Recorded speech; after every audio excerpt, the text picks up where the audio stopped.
So you've all been part of recruitment in some way, shape or form, right? You've been a job seeker, maybe some of you have been a hiring manager. So I'm curious, what is the highest number of job applications you've ever seen for one role? Just yell out the number.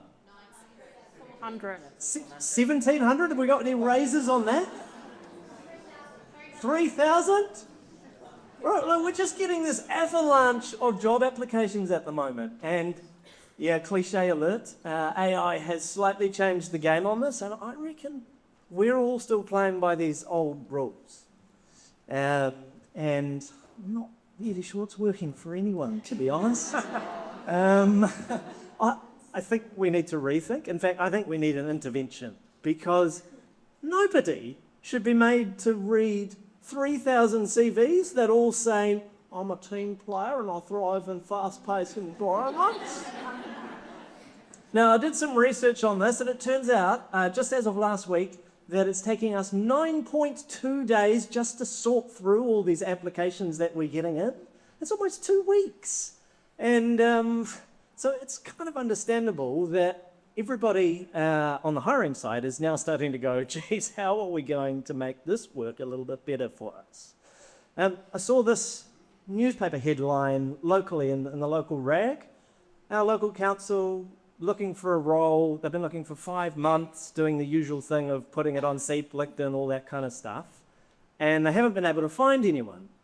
It turns out that's not unusual. So I found out that 90% of organizations with a vacancy are struggling to find the right staff. That's a lot. So we've got this weird situation going on where we're getting an avalanche of applications that's taking us 2 weeks to get through, and yet we're not even getting the right staff. Like, I don't know, this just doesn't seem to make sense to me. But it's even worse for job seekers, who are getting all this conflicting advice, oh, keep your cover letter short, oh, no, make sure it's detailed, put the green banner on LinkedIn, oh, no, that's desperate. They just don't know what to do.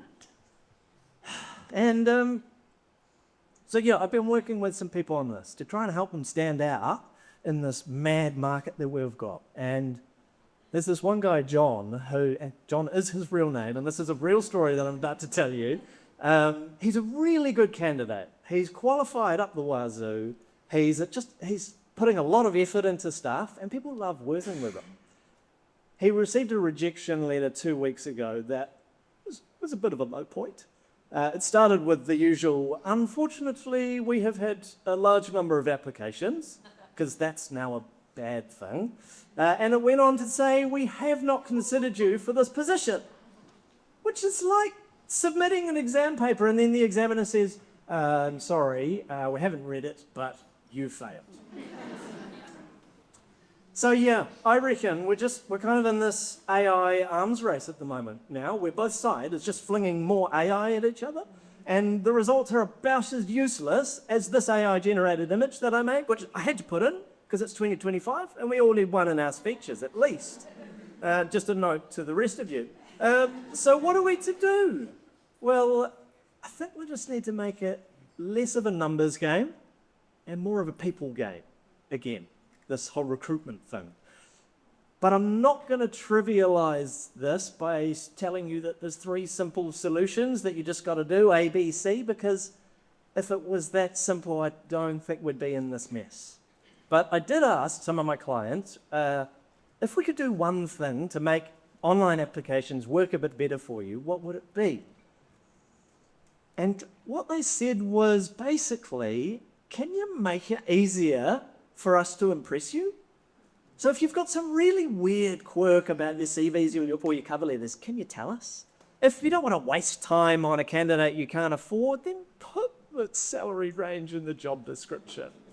Now, there's heaps more that we could talk about here, but all I really want to leave you with as a message is, as we're throwing lots of technology at recruitment, let's not forget the humanity of recruitment.